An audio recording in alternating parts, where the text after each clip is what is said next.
Assalamu alaikum. Wa alaikum assalam wa rahmatullah. Thank you so much for joining me. What we're going to do here is just relax for a few minutes. As I prefaced my chat, I just want to have a nice little living room conversation with you folks. Many of us admire you, your opinions, your experiences, what you bring to the table. So we just want to chat a little bit. As I prefaced my comments, the topic for our panel today is the balance of tradition, culture, and modernism in the new Muslim family. I thought before proceeding, let's see if we're on the same page. Let's take a couple of these terms and ask my guests today to just tell me what they think about a couple terms. One is modernism, the other is tradition. There seems to be some seeming antagonism or tension between the two, as if they are opposing forces. We've all used the words modernism or modern, tradition, progressive, but what do they really mean? Let's see if we can't start off our conversation. I'm going to ask Sister Rabia to just get us started here. Again, we're all familiar with these terms, but what do they mean to you, Sister? I think modernism, essentially, we're talking about progress. We're talking about technology, science, all those aspects of lifestyle that change over time as we invent, create, explore, and innovate. But tradition is rooted in how we have done things in the past. What our parents did, our grandparents did, what, in our history, in our ancestral history, what has happened in our, traditional, good old-fashioned values. But what we forget is that tradition is also evolving with modernity. Both go hand in hand in many ways, and it's a delicate balance. Alhamdulillah. Dr. Yasir Qadhi or Brother Zaid, please. This is just a conversation. Chime in when you want. Yeah, that's what I thought. So I didn't want to be rude. No, I just wanted to add, I think it's important to understand modernism also involves the idea that human reason should have primacy in determining the parameters that shape that change and evolution, and that religion, to the extent that it is a part of the modern condition, should involve a personal relationship between an individual and his or her God as they understand religion. And I think Sister Rabia mentioned a very important point, and that is tradition evolves. Tradition accounts for our new situations, our new circumstances. In the Islamic understanding, we have the idea al-adatu muhakkama, that tradition or custom and convention has legal weight. So as new cultures come into contact with Islam, as new social situations come into contact with Islam, they're integrated by tradition into the living reality of the Muslims, and within well-defined parameters, the entire project moves forward. So I think there is no inherent clash between the modern and the traditional if we accurately understand what modernism means and what tradition means. Traditionalism, the idea that tradition is static and unchangeable, and that is the reality that should define our lives. That is contrary or in stark clash with modernity, if you will. You mentioned initially the term of reason, and reason has its place in this. Can you just elaborate a little bit more about reason? Just the idea that what we think is right should be right, and what we think as humans based on our experience, either individually or collectively, that's what should define our understanding, conceptualization of what's right and beneficial. Traditions usually rooted in cultural values, religious values that in many instances transcend ration to a certain extent. but also account for the role of reason, but within, again, culturally defined, religiously defined parameters. I'd like to add a couple of, just a few sense points, you might say. One, that I personally prefer to use the word modernity rather than modernism. Modernity, which means to be responsive to the change of circumstances and situations, is Islamic in itself. It is a built-in mechanism of ijtihad, and the maxim has been very famous among our jurists that the fatwa or religious opinion may change with the change of place, time, custom, and circumstances. So that's Islamic, to be responsive, not to be frozen in history. But I get a little leery about the terms that end with ism, which seem to indicate that this is a closed system. It becomes like an ideology, a new God for that matter, or the presumption that anything that's new is of necessity good, anything that's bad is outdated and less useful. The second observation is about reason. And I'd like to share with you and with my ustaz, also my better learned scholars, a reflection that I had reading the Quran.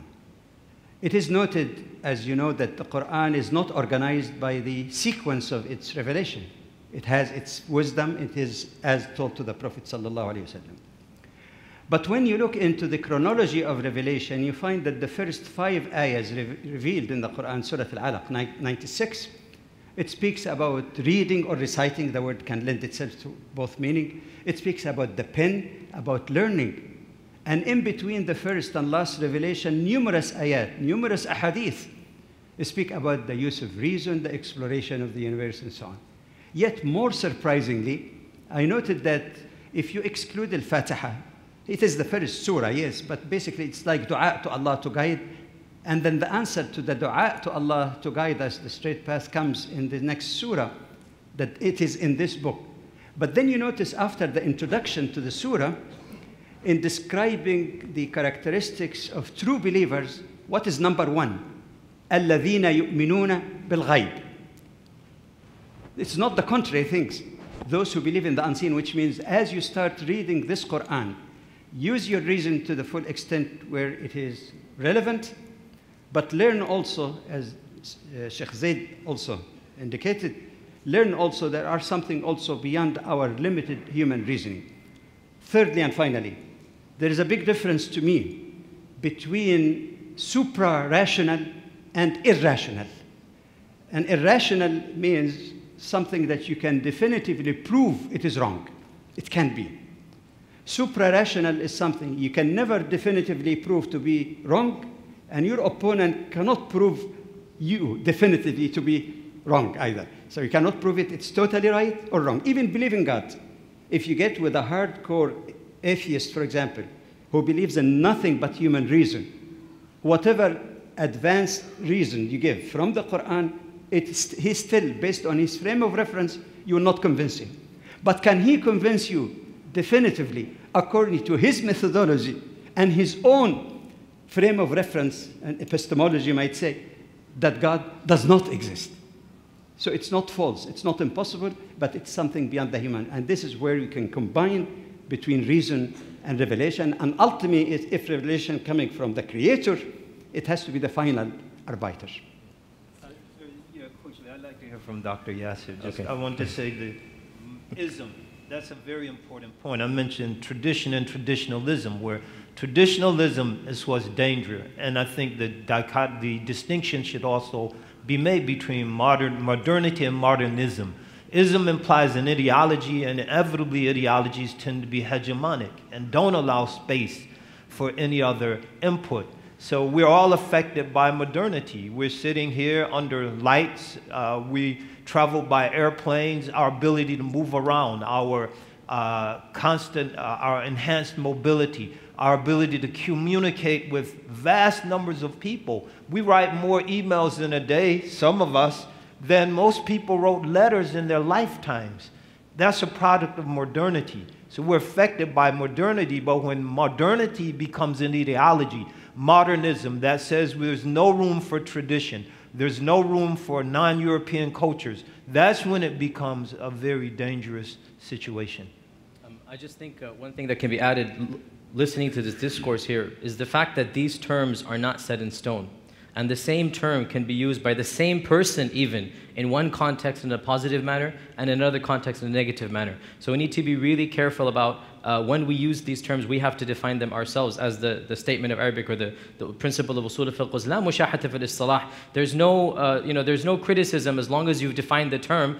You can use whatever term you want. So modernity, modernism, progressivism, sometimes these are positive terms, even within an Islamic context, if we define them properly, and sometimes it can take on negative connotations. With regards to the issue of reason and revelation, I actually have a lot to say about that. My PhD dissertation at Yale is about reconciling reason and revelation in the writings of Ibn Taymiyyah. But this has been really the classic problem of all religions, not just Islam, of all divinely revealed scriptures. And that is, how do you reconcile what you believe is your scripture with what you think is human logic or rationality? This is not just an Islamic problem per se. It is a problem that the Jews of the ancient world faced, even the philosophers, Christian theologians, and our religion is no different. And I'd just like to basically point out that one of the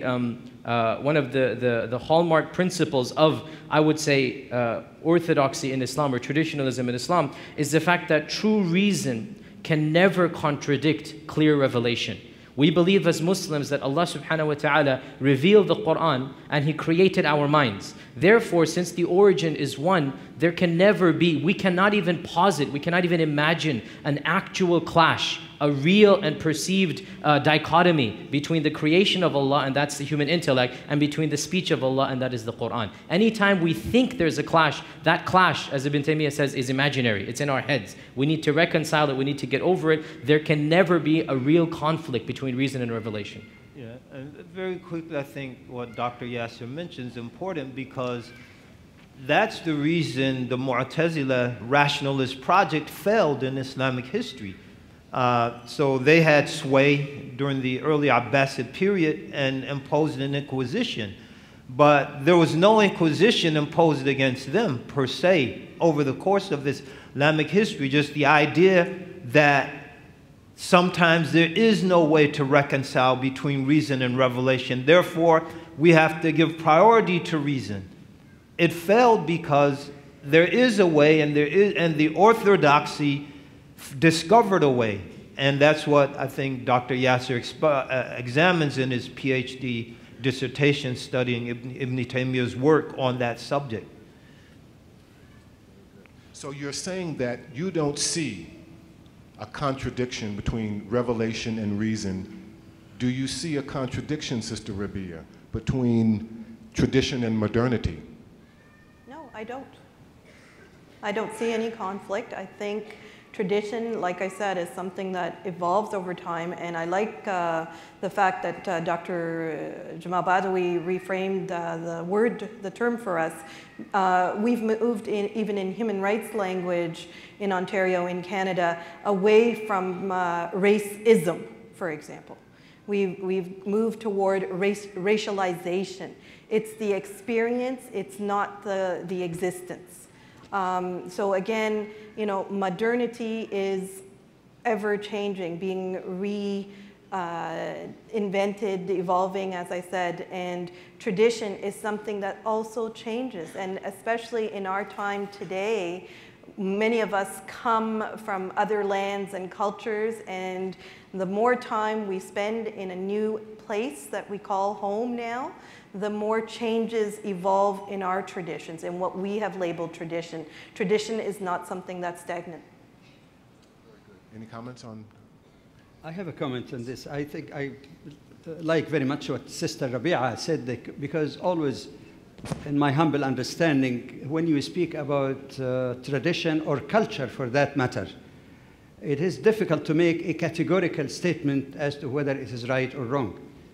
And if we were to use the Islamic criterion, the Islamic paradigm, as Sister Zainab used the term, to classify various cultural practices, we might notice that there are some cultural practices, or tradition, if you will, that are based on Islam and fully compatible with it, like hospitality, modesty, and so on. This is the one that we should nourish and embrace fully. There are cultural practices that might fall in the middle of the continuum, neutral, something that is not required by the faith, it's not rejected by the faith, in which case there is no problem at all. You do it or you don't do it, but you tolerate it. But what bothers me really are the cultural traditions or practices that are contrary to the teachings of Islam that some people falsely attribute to Islam, like honor killing and all this kind of stuff. This is the most disturbing one. So basically, the three forms of culture. If it is positive, embrace it. If it's neutral, tolerate it, and you may adopt it. If it is negative, avoid it. Very good. What we're going to do is turn it over to the audience at this point, and we certainly do appreciate your patience. You've written a few questions down here, and with the time that we have, let's see if we cannot get right into those. The first question is, Assalamu alaikum. First, I would like to congratulate you on this event, particularly because of the speakers, women who are present. It gives a whole new dimension for me. My question, I am a young brother who wants to get married. What kind of advice would you give me on how to build a good Muslim family? Dr. Qadhi? Where does one possibly begin? First and foremost, mashallah, the fact that you have the courage to ask at that age, because at that age, we've all gone through it. We think we know it all, right? Who's going to tell me what to do? I think I know everything at that stage.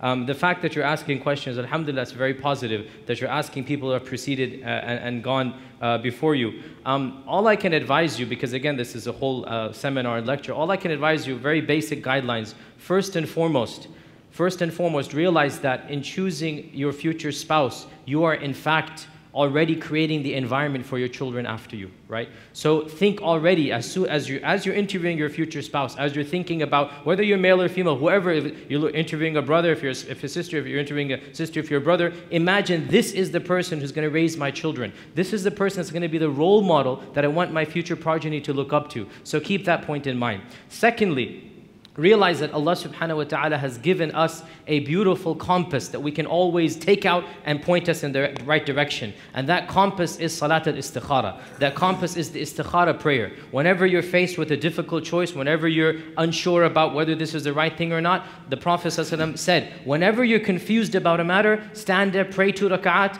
and then ask this divine prayer. And in this divine prayer, which is called Salat al-Istikhara, in this divine prayer, it basically says, oh Allah, if you know this matter to be best for my dunya and my deen, for my world and my hereafter, then make it easy for me and cause me to be guided to it. And if it's a bad matter, may it be averted away from me. And the final advice I'll give, and again, much can be said, but I advise you, like the Prophet ﷺ said, choose the one with religion, you will be successful. Looks fade, looks come and go, and believe you me, looks are skin deep. You can marry the most handsome or the most beautiful person. Within a week, the human nature will be wanting something different. Within a week, you're going to be, if you're not contained by the Sharia, if you're not able to conquer your own desires, human nature will want variety. You will overlook, no matter how beautiful your spouse is, that beauty, and you will want the forbidden fruit outside. Therefore, look beyond the shallowness of beauty and look into the reality of the inner beauty, which is permanent. And so judge your spouses and judge your future partners based upon their inner religiosity and spirituality more than based upon the outer shell that they have. And I suppose we can also benefit from Dr. Zainab's advice, consult your parents. Right, and very quickly, my advice to a person, no matter who you choose, as you build your relationship, first and foremost, build it on love, mercy, and basic human decency. Allah mentions in the Quran in discussing the spouses, وَجَعَلَ بَيْنَكُمْ مَوَدَّةً وَرَحْمَةً. He's made between you love and mercy. That's very important. Before you try to build it on the do's and don'ts of Islamic family law. A lot of people get so obsessed with their rights and responsibilities, they forget the love, they forget the mercy, they forget basic human decency, and the relationship crumbles because they're tripping over their rights and responsibilities as opposed to trying to extend love, mercy, and just basic decency to each other. So they're very diligent and, oh, you're supposed to provide and you're supposed to do this and my rights are like this and you're responsible for this. And they treat each other so indecently that people are like, wow, what kind of marriage is this? So that would be my advice. Build your relationship on love and mercy and basic human decency. Then you'll find 99% of the do's and don'ts, rights and responsibilities you're fulfilling anyway. Very good.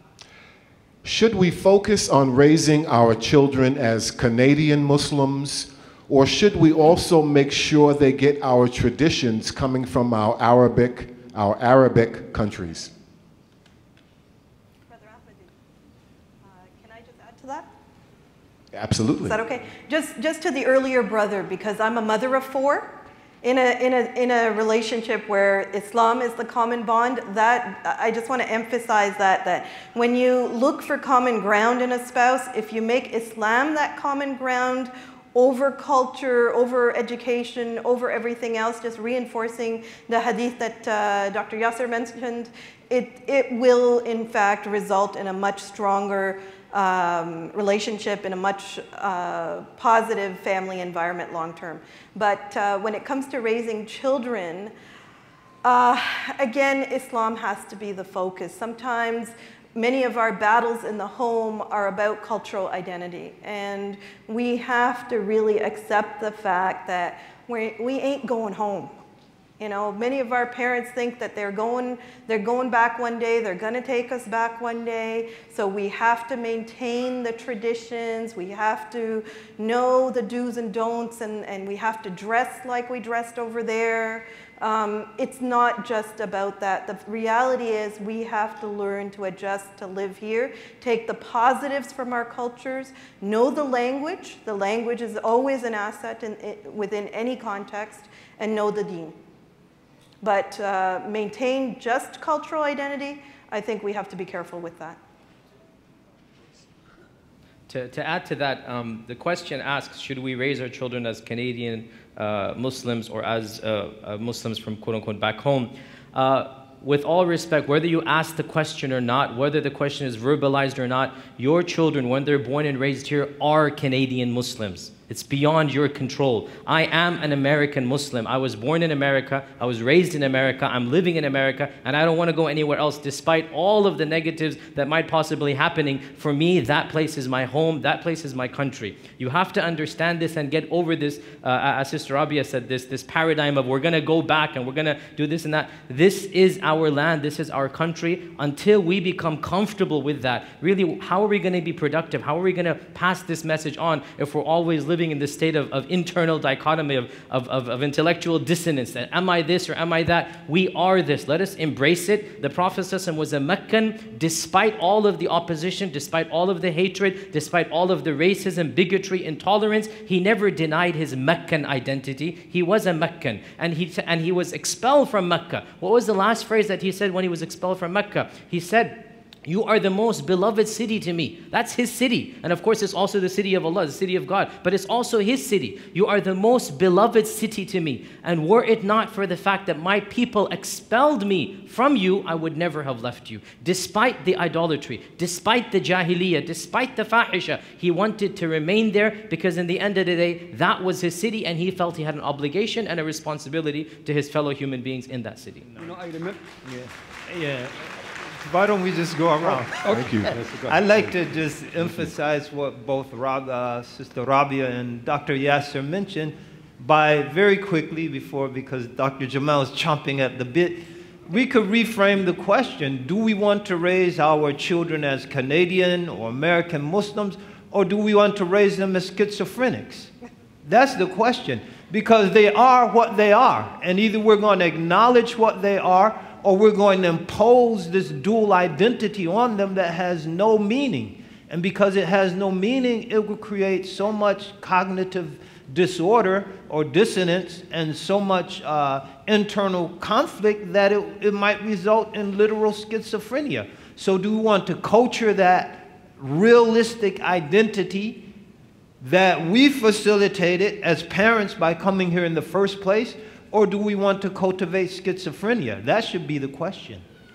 I remember actually, I was in Britain some years back, especially after 7/7. And some brothers come and ask me, they say, people ask us, are you British first or are you Muslim first?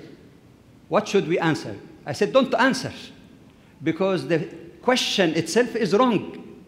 How do you answer a wrong question which is predicated on a false assumption that to be faithful Muslim means that you're not faithful Britisher, or to be a faithful Britisher is inherently contradictory of being a faithful Muslim?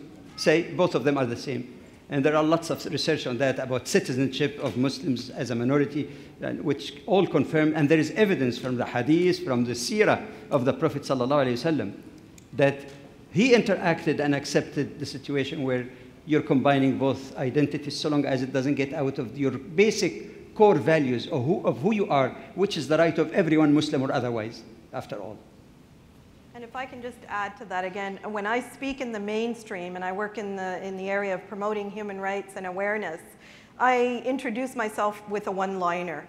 And I very strongly believe that as a Canadian, we're more than privileged and honored to have a hyphenated identity, and there is no conflict in my Canadianness. So I introduce myself as I'm Rabia Khedr. I am a Muslim, Punjabi, Pakistani, Canadian woman, yada, yada, yada, who happens to be blind. And that's the whole package. And until we're comfortable with that entire package, nobody's going to accept us, nobody's going to respect us, and we lose respect for ourselves. And as has been emphasized, it forms tremendous conflict when you're growing up unclear about your skin and your identity and your reality and accepting the whole package in your environment that you're operating in. And I'm a darn proud Canadian. Alhamdulillah. How can we educate our kids to cope with the modernism provided to them in schools, their celebrations, their events, all that with keeping the Muslim identity in them?